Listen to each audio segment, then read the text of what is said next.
Welcome to Pocket Library, where we uncover the wisdom of the world's most influential books.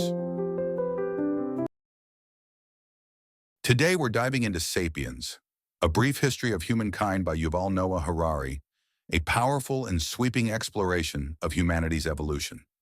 This isn't just a timeline of historical facts, it's a deep look at what makes us human and how our species, Homo sapiens, has come to dominate the world.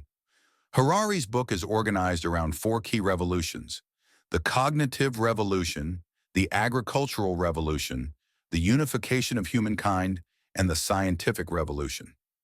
Each of these stages transformed our societies, our beliefs, and our future. Let's journey through each of these eras in detail, uncovering how they shaped the world we live in today. Our story begins around 70,000 years ago with the cognitive revolution, a moment Harari describes as the first great turning point in human history. Imagine early humans gathering food and roaming the land in small bands. For thousands of years, humans weren't all that different from other animals. They focused on basic survival, and their thinking was fairly limited. But something changed. Homo sapiens gained an extraordinary ability to communicate, not just through sounds and gestures, but with complex language and abstract thinking. This wasn't just a way to talk about the world, but a tool to create whole new worlds in their minds. One of the most powerful outcomes of this new cognitive ability was the capacity for shared myths. Harari explains that humans started to believe in things that didn't exist physically, like gods, spirits, and, later on, concepts like justice or nations. These shared myths became the glue that held groups together.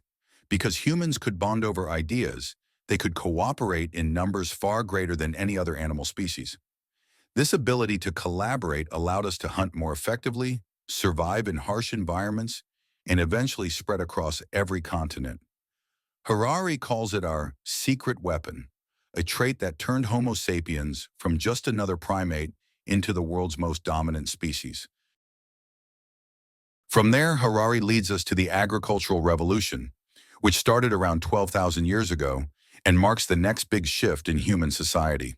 Before this, humans were nomadic hunter-gatherers, living off the land and moving with the seasons. But gradually people began to settle, planting seeds and raising animals. Farming allowed us to produce food surpluses, which supported larger populations and led to the development of villages, towns, and eventually cities. It seemed like a great leap forward, but Harari presents a surprising view. He argues that the agricultural revolution may have actually made life harder for most people. In Harari's view, farming trapped humans. It required constant, labor-intensive work, tethering people to one place and introducing a whole new set of worries. Farmers had to worry about the weather, pests, and crop failure, which could lead to famine and starvation. With settled agriculture, there was also a significant drop in dietary diversity, which had health impacts.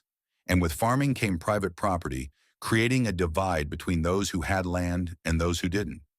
This led to social inequality, gender hierarchies, and the rise of elites who controlled resources and power. Harari calls it the luxury trap, an illusion of progress that came with hidden costs. As human societies grew, they started to connect. Harari explains how people who were once isolated began interacting through trade, warfare, and the spread of religions and empires. Humans were learning to live together in vast networks, bound by shared systems. This process is what Harari calls the unification of humankind.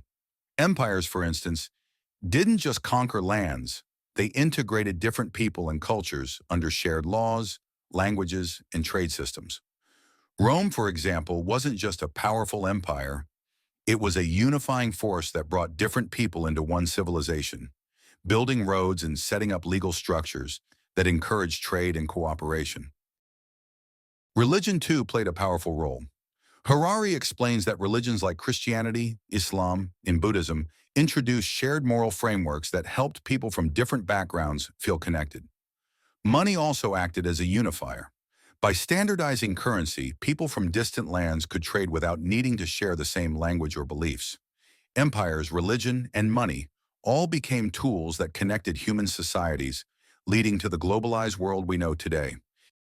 Finally, we reach the scientific revolution, which began about 500 years ago and dramatically transformed how humans view the world.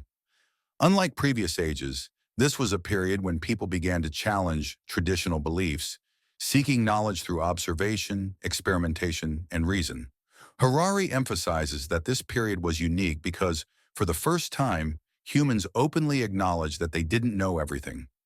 Curiosity became a driving force, leading to incredible advancements in science, medicine, and technology. The belief in progress and the possibility of improving human life changed the course of history. But the scientific revolution didn't just transform our understanding of the natural world, it also reshaped our economies. The rise of science and exploration fueled capitalism as nations began investing in research and development to fuel economic growth.